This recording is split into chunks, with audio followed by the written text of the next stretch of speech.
नमस्कार दोस्तों और स्टडी विद ज्ञान प्रकाश 2.0 में आप सभी का हार्दिक स्वागत है।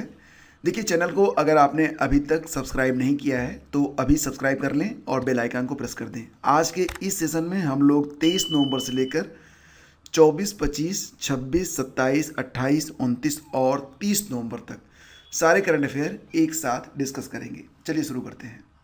हाल ही में भारत और किस देश के बीच 13वां द्विपक्षीय नौसैनिक अभ्यास, जिसका नाम है नसीम अल बहर नामक जो सैन्याभ्यास होता है वो भारत करता है किसके साथ? तो ओमान के साथ करता है। ये तस्वीर आप देख सकते हैं। इसका आयोजन 20 नवंबर 2022 से ओमान के तट पर किया गया था और पहली बार इसे 1993 में शुरू किया गया था। ठीक है, पिछला संस्करण 2019 में हुआ था। कहाँ पर हुआ था? गोवा में हुआ था। याद रखिएगा कि जायर अल बहर नामक जो युद्धाभ्यास होता है वो भारत और कतर के बीच होता है। रिजर्व बैंक ने किस बैंक को रूस के साथ रुपया व्यापार के लिए मंजूरी प्रदान कर दी है? जैसा कि आप लोग जानते हैं कि रूस यूक्रेन युद्ध के बाद जो स्विफ्ट सिस्टम होता है, जिसके द्वारा विदेशी मुद्रा को स्थानीय लोकल मुद्रा में बदला जाता है, उस सिस्टम को रूस में बंद कर दिया गया है यूएसए के द्वारा। तो अब रूस भारत के साथ जो व्यापार करता है वो रुपया में ही कर लेता है। तो रूस के साथ रुपया व्यवहार के लिए जो मंजूरी मिली है जिस बैंक को, उस बैंक का नाम यहाँ पर है, जी हाँ फ्रेंड्स, HDFC और कैनरा बैंक दोनों को मंजूरी मिल चुकी है। इसके पहले 5 बैंक और भी हैं जिनको मंजूरी मिल चुकी थी। कासिम जोमार्ट टोकाएव किस देश के राष्ट्रपति का चुनाव जीत चुके हैं? तो सही जवाब है इसका कजाकिस्तान। कासिम जोमार्ट टोकायो ने दोबारा से कजाकिस्तान में राष्ट्रपति का चुनाव जीत लिया है। हाल ही में विजय हजारे इवेंट में लगातार 5 शतक बनाने वाले पहले भारतीय खिलाड़ी कौन बने हैं? देखो फ्रेंड्स, विजय हजारे ट्रॉफी जो वर्तमान में खेली जा रही है इसमें कई सारे रिकॉर्ड बने हैं। एक रिकॉर्ड तो अभी भी बना था कि एक ओवर में महाराष्ट्र के एक खिलाड़ी हैं, उनका नाम बताइए कमेंट करके। महाराष्ट्र के एक खिलाड़ी हैं जिन्होंने एक ओवर में 7 छक्के मारे हैं और 43 रन बनाया था यूपी के खिलाफ। उनका नाम आपको बताना है, बता दो। हालांकि ये क्वेश्चन मैं इसी वीडियो में डिस्कस करूंगा। तो विजय हजारे इवेंट में लगातार 5 शतक बनाने वाले पहले भारतीय खिलाड़ी कौन बने हैं? इनका नाम है एन जगदीशन, जो कि हैं तमिलनाडु से। विजय हजारे ट्रॉफी के विजेता, यानी कि जो पिछली बार जो ट्रॉफी हुई थी उसकी विजेता हिमाचल प्रदेश ने जीता था उसे। रणजी ट्रॉफी को मध्य प्रदेश ने जीता था। सैयद मुश्ताक अली ट्रॉफी को मुंबई ने। और एशिया क्रिकेट कप जो भी हाल ही में हुआ था वीमेन का, उसका विजेता बना था इंडिया। मेन वाला जीता था किसने? श्रीलंका ने। और T20 वर्ल्ड कप 2022 का विजेता कौन बना? England. Abu Dhabi grand prix का फार्मूला 1 रेस जीत लिया है किसने? तो मैक्स वर्स्टेपन ने। इस साल 2023 में ज़्यादातर जो खिताब हैं फार्मूला 1 रेस के वो मैक्स वर्स्टेपन ने ही जीते हैं। किस पत्रकार को कोविड-19 राहत प्रयासों के लिए जयपुर फूड USA पुरस्कार से सम्मानित किया गया है? तो ये हैं जम्मू और कश्मीर के जाने माने पत्रकार दानिश मंजूर भट्ट, जिनको जयपुर फूड USA अवार्ड से सम्मानित किया गया है। किस केंद्रीय मंत्री ने 53 आवर चैलेंज को स्टार्ट किया? तो आपको पता ही होगा कि गोवा में वर्तमान में 53वां जो एक आयोजन होता है IFFI का, international film festival of India, तो उसी में 53 आवर चैलेंज अभियान शुरू किया गया था। किसके द्वारा? केंद्रीय युवा और खेल मंत्रालय मंत्री के द्वारा, जो कि हैं अनुराग ठाकुर। भारतीय सेना के दक्षिणी कमान ने कहां पर शत्रुनाश अभ्यास को आयोजित किया है? Most important question. और इसका आंसर है राजस्थान के थार के मरुस्थल में 21 नवंबर से। ग्रिड इंटरेक्टिव अक्षय ऊर्जा क्षमता में कौन सा राज्य टॉप पर है? तो इसका उत्तर है कर्नाटक। और दूसरा स्थान तमिलनाडु का है, तीसरा स्थान गुजरात का है। हाल ही में किसने फार्मूला 1 रेसिंग से संन्यास की घोषणा कर दी है? तो सेबेस्टियन वेट्टल अब फार्मूला 1 रेसिंग में पार्टिसिपेट नहीं करेंगे। प्रतिष्ठित डॉक्टर कलाम सेवा पुरस्कार ये प्रदान किया गया है किसको? रवि कुमार सागर को। बहुत ही कम एज के ये उद्यमी हैं और ये जो अवार्ड है वो वंदे भारत फाउंडेशन देता है। KVIC के नए CEO बन गए हैं कौन? तो दोस्तों ये बन गए हैं विनीत कुमार। KVIC के CEO बन गए हैं विनीत कुमार। अध्यक्ष कौन है? मनोज कुमार हैं। ये याद रखना। और ये भी याद रखना कि अभी KVIC ने उत्तराखंड में जो हाथियों के द्वारा फसल वगैरह का नुकसान होता है तो उसके खिलाफ एक अभियान स्टार्ट किया है जिसमें मधुमक्खियों का प्रयोग किया जाएगा।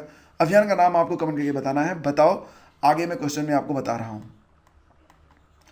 हाल ही में भारत का सबसे बड़ा उर्वरक आपूर्तिकर्ता देश बन गया है रूस। संगाई उत्सव मनाया जाता है मणिपुर में। यह एक जानवर है, हिरन है, जो कि मणिपुर लेक में आप देख रहे होंगे। यहाँ पर जो ये हिरन होता है, ये आप देख रहे होंगे कि ये जो वनस्पतियाँ पाई जाती हैं इस पर दौड़ता है, तो बैलेंस बनाने के लिए आगे पीछे होता रहता है, जिसकी वजह से इसको जो है डांसिंग डियर के नाम से जाना जाता है। हाल ही में बाट और माप के अंतर्राष्ट्रीय समिति के सदस्य के रूप में चुना गया है प्रोफेसर वेणुगोपाल अंचता को। प्रोफेसर वेणुगोपाल अंचता। और पुरुषों के ग्रूमिंग ब्रांड अर्बन गबरू का ब्रांड एम्बेसडर बन गए हैं सूर्य कुमार यादव। वर्तमान में काफ़ी चर्चा में है ये सूर्य कुमार यादव। एक साल में T20 इंटरनेशनल में 1000 रन बनाने वाले पहले भारतीय और दुनिया के दूसरे खिलाड़ी बने हैं। ICC मोस्ट वैल्यूड टीम जो बनाई गई है उसमें विराट कोहली और सूर्य कुमार यादव का भी नाम है, ये भी याद रखना। अबू धाबी ग्रैंड प्रिक्स को किसने जीत लिया है? तो इसका उत्तर है मैक्स वर्स्टेपन ने। अभी भी आपने देखा कि 2 ग्रैंड प्रिक्स के नाम मैंने लिए, दोनों को जीता है मैक्स वर्स्टेपन ने।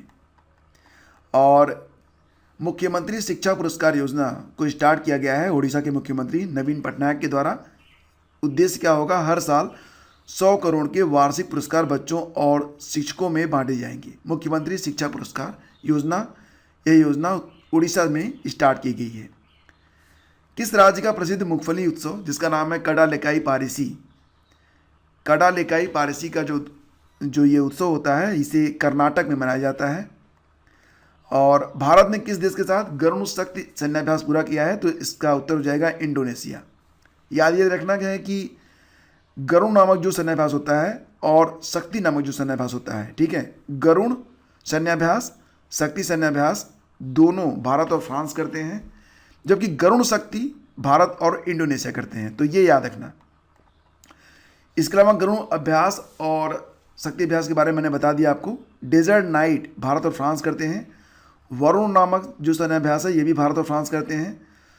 समुद्र शक्ति भारत और इंडोनेशिया करते हैं, यानी कि गरुण शक्ति और समुद्र शक्ति ये दोनों भारत और इंडोनेशिया के बीच में होता है।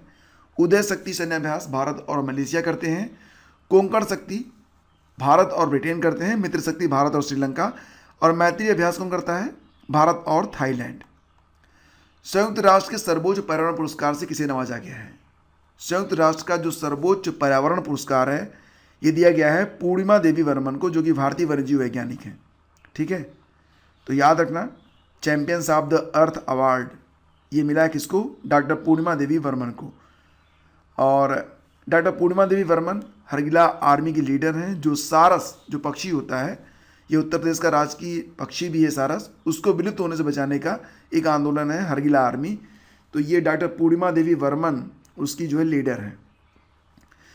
2018 में पीएम मोदी को भी champions of the earth award मिल चुका है, ये तो आपको पता ही होगा। और सर डेविड एटनबरो जो कि ब्रिटेन के हैं, इनका नाम भी याद रखना। Champions of the earth life time achievement award 2021 इनको दिया गया था।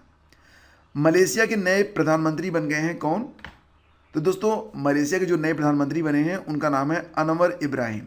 ये हैं Anwar Ibrahim. American film institute में लाइफ टाइम अचीवमेंट अवार्ड का जो सम्मान है ये पाने वाले पहले ऑस्ट्रेलियन बने हैं Nicole Kidman. American film institute में लाइफ टाइम अचीवमेंट अवार्ड सम्मान पाने वाली पहली ऑस्ट्रेलियन एक्ट्रेस हैं निकोल किडमैन। आप देख सकते हैं काफ़ी खूबसूरत अभिनेत्री हैं। पहली बार किसी ऑस्ट्रेलियन अभिनेत्री को यह सम्मान मिला है। और 53वां जो international film festival of India हो रहा है गोवा में, इसके बारे में नीचे मैं आपको कुछ जानकारी दे रहा हूँ कि गोल्डन पीकॉक जो अवार्ड होता है बेस्ट फिल्म का वो किसको मिला है, और भी तमाम चीज़ें हैं। हाल ही में किस बैंक ने देश का पहला स्टिकर आधारित डेबिट कार्ड फर्स्ट टैप को लॉन्च किया है? तो स्टिकर आधारित डेबिट कार्ड फर्स्ट टैप को लॉन्च किया गया है किसके द्वारा? IDFC फर्स्ट बैंक के द्वारा। इसमें बिना पिन 5,000 रुपये तक का लेन देन आप कर सकते हैं। IDFC फर्स्ट स्थापना मतलब मुंबई में जो है इसका हेडक्वार्टर मिलेगा आपको। MD और CEO कौन है? ये है V विंध्यनाथन, और 2015 में इसकी स्थापना हुई थी। चलिए फ्रेंड्स आगे बढ़ते हैं। हाल ही में नवंबर 2022 में लेफ्टिनेंट जनरल आसिम मुनीर को किस देश की सेना का नया प्रमुख नियुक्त किया गया है?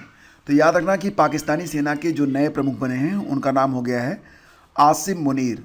आसिम मुनीर ने किसकी जगह ली है? जनरल कमर जावेद बाजवा, ठीक है। और लेफ्टिनेंट जनरल साहिर शमशाद मिर्जा को joint chief of staff committee का अध्यक्ष चुना गया है। इसमें इंपॉर्टेंट क्या है? इसमें इंपॉर्टेंट बस यही है कि लेफ्टिनेंट जनरल आसिम मुनीर पाकिस्तान की सेना के प्रमुख बने, ठीक है। तो बस यही याद रखना है आपको। नवंबर 2022 में यूनेस्को भारत अफ्रीका हैकथॉन 2022 का उद्घाटन कहाँ पर किया गया? यूनेस्को भारत अफ्रीका हैकथॉन 2022 ये आयोजित हुआ था कहाँ पर? ग्रेटर नोएडा में। और इसका आयोजन शिक्षा मंत्रालय ने किया था, ये भी याद रखना। 22 अफ्रीकी देशों के भारत में अध्ययनरत छात्रों को भारतीय संस्कृति को बताने और उनसे परिचित कराने पर इस हैकथॉन में चर्चा की गई। हाल ही में जंबो ट्रेल्स किस टाइगर रिजर्व में लॉन्च किया गया है? जंबो ट्रेल्स किस टाइगर रिजर्व में लॉन्च किया गया है? तो इसका उत्तर हो जाएगा Anamalai tiger reserve. Anamalai tiger reserve ये कहाँ पर स्थित है? तो फ्रेंड्स ये जो अनामलाई टाइगर रिजर्व है ये तमिलनाडु में स्थित है, ठीक है। इसका उद्देश्य बाघ अभयारण्य में आने वालों को हाथियों, वनस्पतियों, जीवों और आदिवासियों के बारे में शिक्षित करना। हाल ही में accidental jar the life and lies of Vladimir Putin नामक पुस्तक ये किसने लिखा है? तो इस किताब को लिखा है एंड्रयू एड विंस ने। किसने लिखा है? एंड्रयू एड विंस ने। कुछ किताबें और भी आई थी जो कि चर्चा में रही हैं, एग्जाम के लिए इंपॉर्टेंट भी हैं, like as the world a family of history किताब लिखी गई है साइमन सेबाक के द्वारा।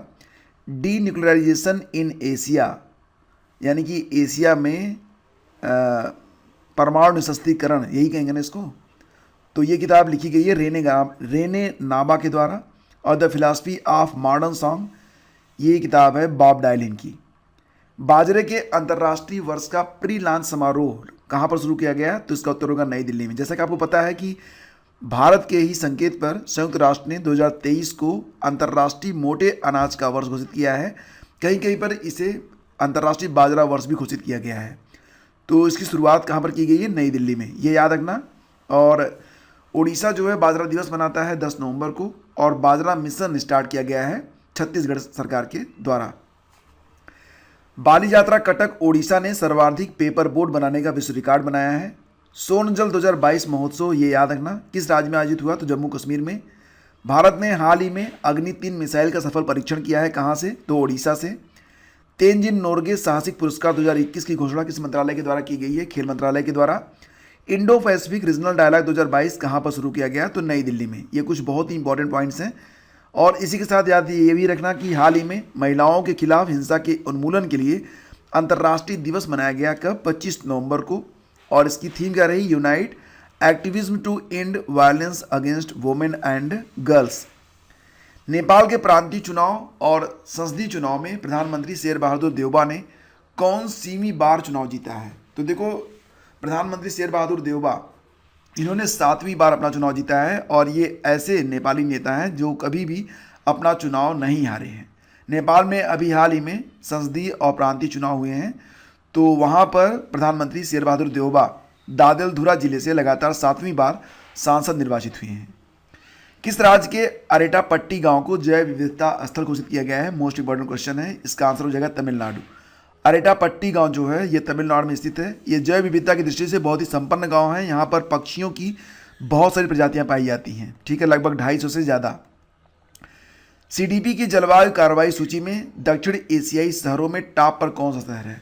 तो जलवायु कार्रवाई सूची में दक्षिण एशियाई शहरों में टॉप पर मुंबई है, ये याद रखना। और सीडीपी द्वारा 2022 में दुनिया भर में कुल 122 शहरों को पर्यावरणीय कार्रवाई और पारदर्शिता में अग्रणी के रूप में नामित किया गया है। हाल ही में किस लेखक की किताब नाउ यू ब्रीद का विमोचन किया गया है? तो नाउ यू ब्रीद ये जो किताब है ये राखी कपूर की किताब है, जानी मानी सेलिब्रिटी हैं ये, और इनकी किताबें बिकती भी खूब हैं। तो now you breathe overcoming toxic relationship and abuse ये किताब का पूरा नाम है। इसको भी आप लोग बिल्कुल रट लेना, इंपॉर्टेंट है। हाल ही में फिक्की द्वारा लाइफ टाइम अचीवमेंट अवार्ड 2022 से किसे सम्मानित किया गया? तो फिक्की द्वारा लाइफ टाइम अचीवमेंट अवार्ड दिया गया है राजेंद्र पवार को। ये तस्वीर आप देख सकते हैं। किस फिल्म ने इफ़ी अवार्ड 2022 में 53 आवर चैलेंज का खिताब जीता है दोस्तों? तो ये खिताब जीत लिया है डियर डायरी नामक फिल्म ने। और ये जो डियर डायरी फिल्म है ये टीम पर्पल ने बनाई थी, ठीक है। हाल ही में अखिल भारतीय तकनीकी शिक्षा परिषद यानी कि AICTE के अध्यक्ष बने हैं TG सीताराम, ठीक है। TG सीताराम जो हैं ये जगदीश कुमार की जगह लेंगे। मॉर्निंग कंसल्ट रेटिंग एक एजेंसी है अमेरिका की। तो मॉर्निंग कंसल्ट रेटिंग के अनुसार विश्व के सर्वाधिक लोकप्रिय नेता बन गए हैं कौन? हमारे देश के पीएम नरेंद्र मोदी। और इस सूची में अगर जो बाइडेन को देखेंगे आप तो 9वें स्थान पर हैं। ऋषि सनक जो है वो 10वें स्थान पर हैं। ये याद रखना आप, पूरा क्रम आप यहाँ पर देख सकते हैं। हाल ही में किस देश के राष्ट्रपति को गणतंत्र दिवस 2023 के लिए मुख्य अतिथि के रूप में आमंत्रित किया गया है? तो इसका उत्तर हो जाएगा मिस्र के राष्ट्रपति जिनका नाम है अब्देल फतेह अल सीसी। अब्देल फतेह अल सीसी जो हैं ये 2023 का जो 26 जनवरी का गणतंत्र दिवस उत्सव होगा उस दिन ये हमारे जो है मतलब गेस्ट रहेंगे, ठीक है। और 2020 में जो मुख्य अतिथि थे कौन थे? जायर बोल्सोनारो थे जो कि ब्राज़ील के राष्ट्रपति हैं। राष्ट्रीय दुग्ध दिवस अभी मनाया गया था कब? 26 नवंबर को। भारत में दुग्ध क्रांति के जनक कौन माने जाते हैं? डॉक्टर वर्गीज कुरियन माने जाते हैं। उन्हीं की जयंती होती है 26 नवंबर को, जिसकी वजह से प्रतिवर्ष 26 नवंबर को राष्ट्रीय दुग्ध दिवस के रूप में मनाया जाता है। एक वर्ल्ड मिल्क डे भी होता है जो कि प्रतिवर्ष कब होता है? 1 जून को होता है। और जम्मू कश्मीर का पहला दूध गांव घोषित किया गया था किसको? जेरी नामक गांव को। राष्ट्रीय संविधान दिवस मनाया गया, ये भी मनाया गया 26 नवंबर को ही। 26 नवंबर 1949 को संविधान सभा ने औपचारिक रूप से भारत के संविधान को अपनाया था और इसे लागू कब किया था? 26 जनवरी 1950 में। संविधान की जो प्रारूप समिति थी उसके अध्यक्ष कौन थे? डॉक्टर BR अम्बेडकर थे। वर्ष 1934 में MN राय ने पहली बार संविधान सभा के विचार का प्रस्ताव रखा था और संविधान सभा की पहली बैठक कब हुई थी? 9 दिसंबर 1946 को। सच्चिदानंद सिन्हा तब इसके पहले अस्थायी अध्यक्ष थे और उसके बाद 13 दिसंबर 1946 को पंडित जवाहरलाल नेहरू ने उद्देश्य प्रस्ताव जो है पेश किया था। तो ये भी बहुत इंपॉर्टेंट है। एक किताब आई थी भारतीय संविधान अनकही कहानी, जिसके लेखक थे राम बहादुर राय। ये भी इंपॉर्टेंट है, हो सकता है कि एग्जाम में ये प्रश्न भी आ सकता है। हाल ही में जारी ग्लोबल एम्प्लॉयबिलिटी यूनिवर्सिटी रैंकिंग में कौन सी यूनिवर्सिटी टॉप पर है? ग्लोबल एम्प्लॉयबिलिटी यूनिवर्सिटी रैंकिंग जो आई है इसमें टॉप पर है MIT USA। इसे जारी किया गया है टाइम्स हायर एजुकेशन के द्वारा। कुल 7 भारतीय संस्थानों को इस रैंकिंग में जगह मिली है, जिसमें टॉप 100 में 3 भारतीय संस्थान जो हैं वो शामिल हैं। कौन कौन से?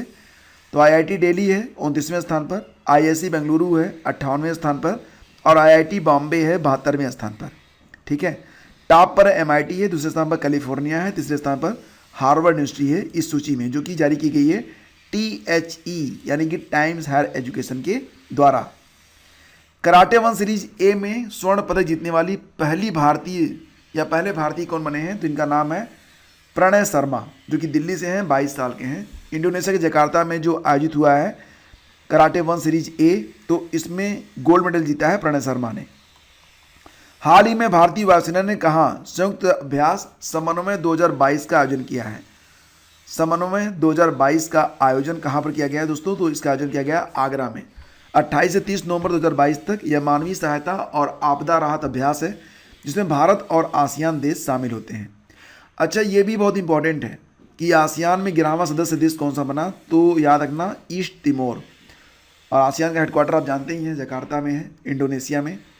हाल ही में 5 वर्ल्ड कप में स्कोर करने वाले दुनिया के पहले खिलाड़ी बन गए हैं कौन? जी हाँ, क्रिस्टियानो रोनाल्डो, ठीक है। 2006, 2010, 2014, 2018, 2022 में इन्होंने गोल दागे हैं। टाटा कंज्यूमर प्रोडक्ट ने किस पैकेज ड्रिंकिंग वाटर का अधिग्रहण कर लिया है? तो बिस्लरी का, मतलब बिस्लरी जो ब्रांड है अब ये टाटा का हो गया है, ठीक है। लगभग 7,000 करोड़ रुपए में यह अधिग्रहण पूरा हुआ है। हाल ही में किसे निक्षय मित्र एम्बेसडर नियुक्त किया गया है?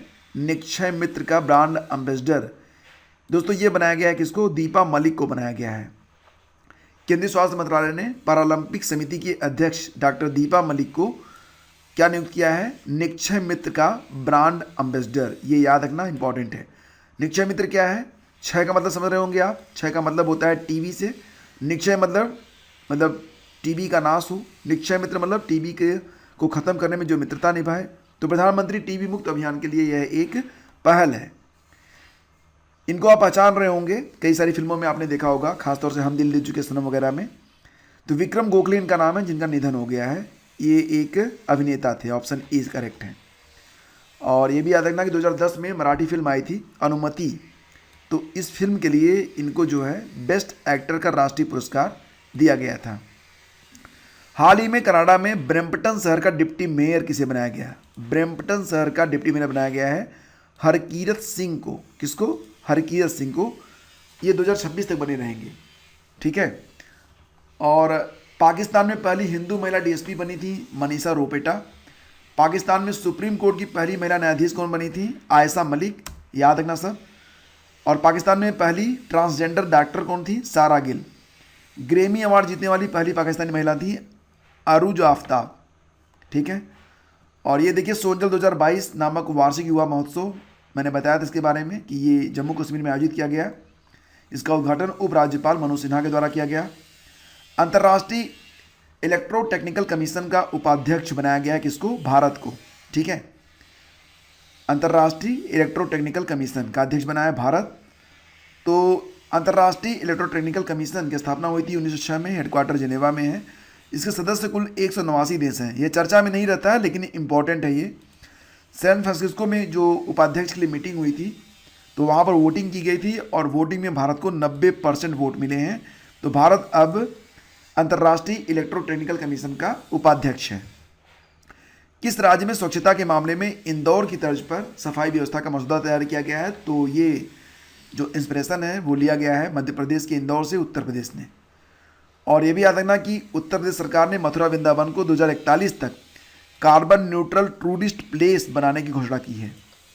हाल ही में किस देश की स्टेफनी फ्रापार्ट पुरुषों के फीफा वर्ल्ड कप में अंपायरिंग करने वाली पहली महिला बनी है? तो इनका नाम याद रखना स्टेफनी फ्रापार्ट, जो कि फ्रांस से हैं, ठीक है।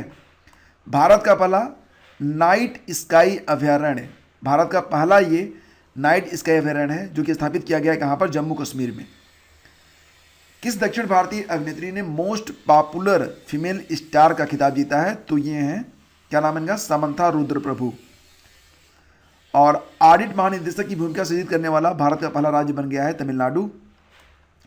ऑपरेशन टर्ड शील्ड, कछुआ संरक्षण के लिए ऑपरेशन टर्ड शील्ड की घोषणा की गई है भारत सरकार के द्वारा। पत्रकारिता के क्षेत्र में उत्कृष्टता के लिए डॉक्टर मंगलम स्वामीनाथन, जो कि दैनिक जागरण से हैं, इनको राष्ट्रीय पुरस्कार 2022 दिया गया है, ठीक है। तो ये याद रखना इंपॉर्टेंट है। विष्णु त्रिपाठी को दिया गया है जो कि दैनिक जागरण से हैं। तो डॉक्टर मंगलम स्वामीनाथन राष्ट्रीय पुरस्कार ये प्रदान किया गया है किसको? विष्णु त्रिपाठी को।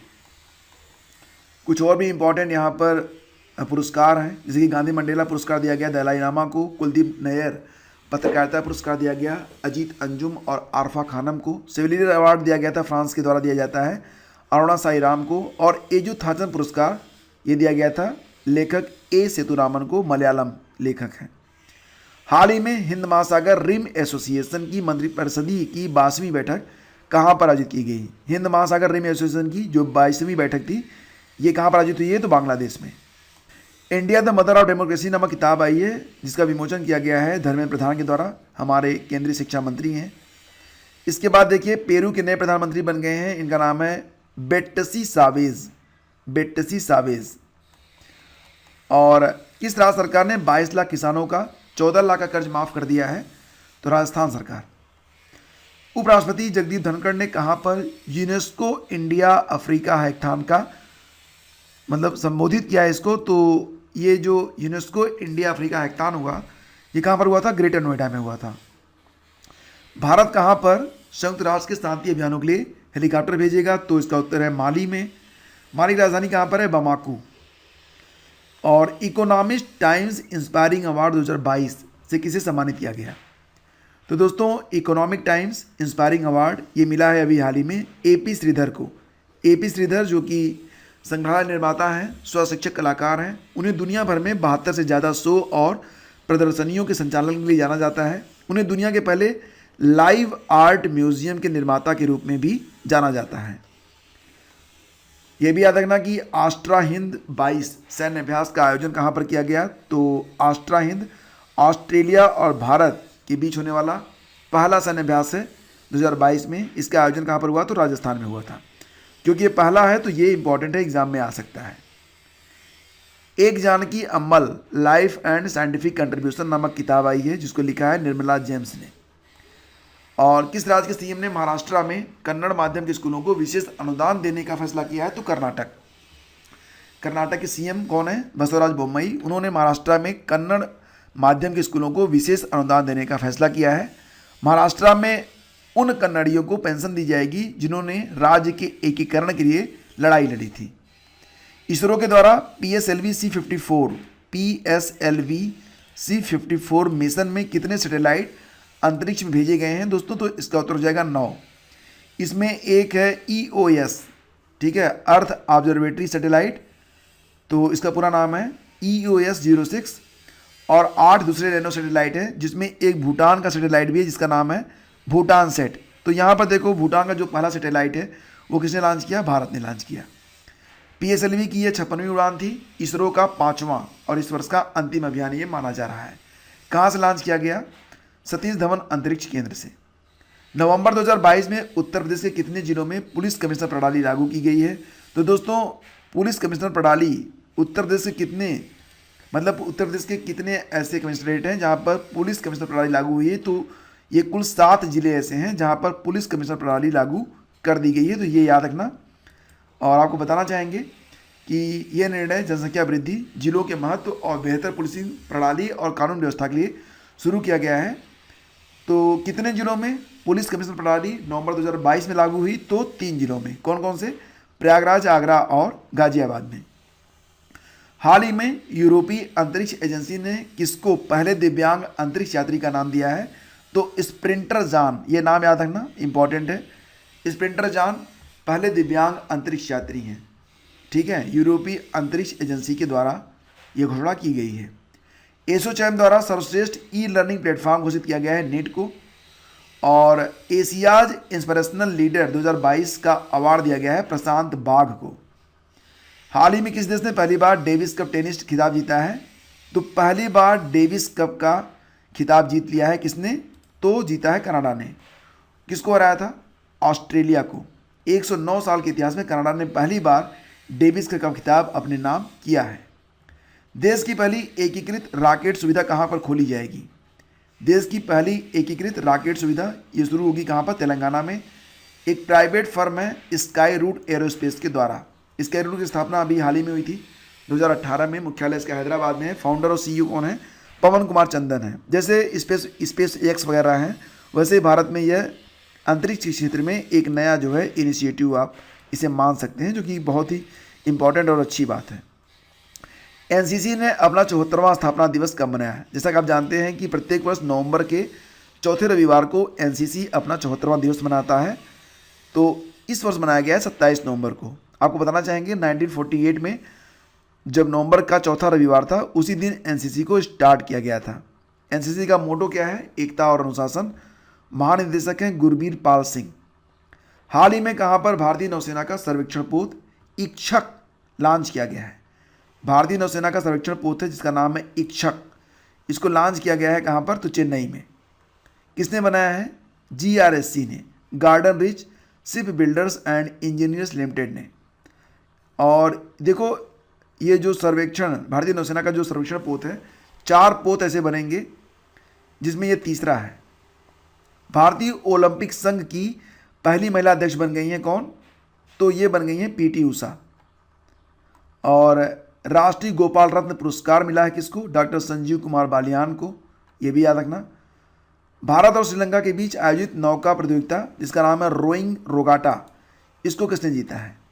तो रोइंग रोगाटा दोस्तों जीत लिया है किसने? देखो महिलाओं में मद्रास बोटिंग क्लब भारत ने जीता है और पुरुषों के लिए श्रीलंका के बोटिंग क्लब कोलंबो रोइंग ने जीता है, ठीक है। तो दोनों याद रखना।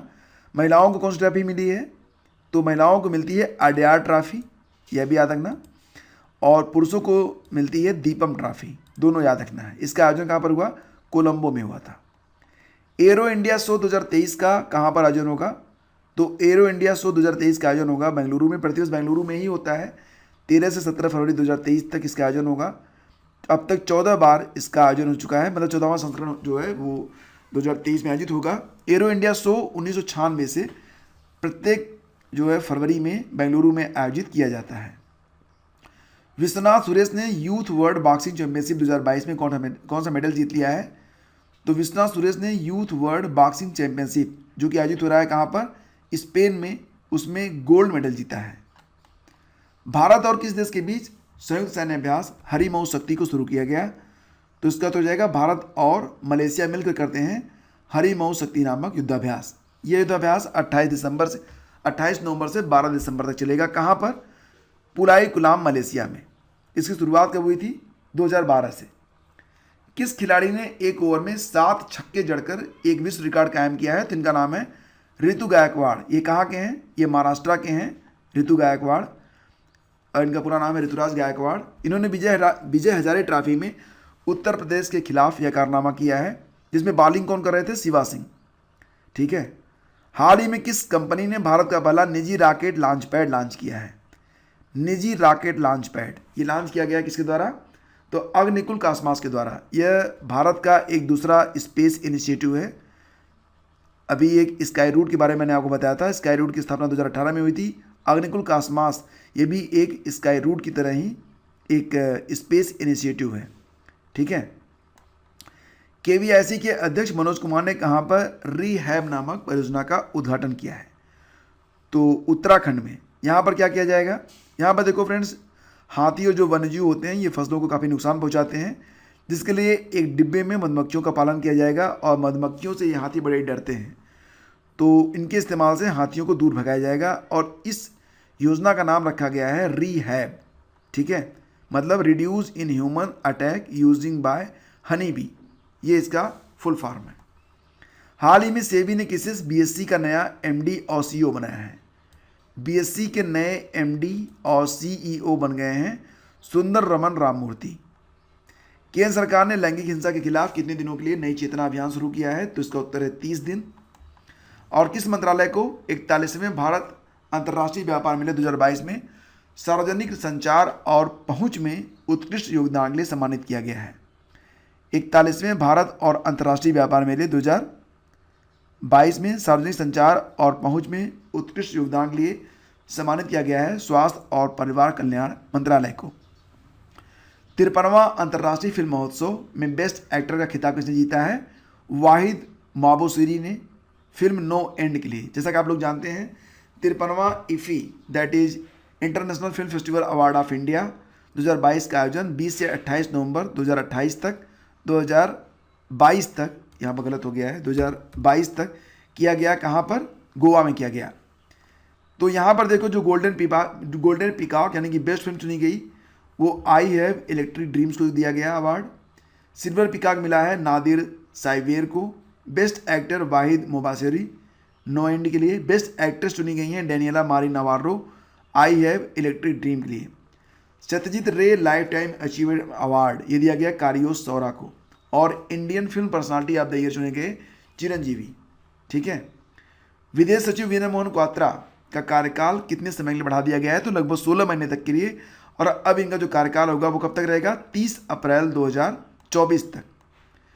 दुनिया का सबसे सक्रिय ज्वालामुखी मोना लोवा कहाँ पर फटा है? तो दोस्तों मोना लोवा स्थित है कहाँ पर?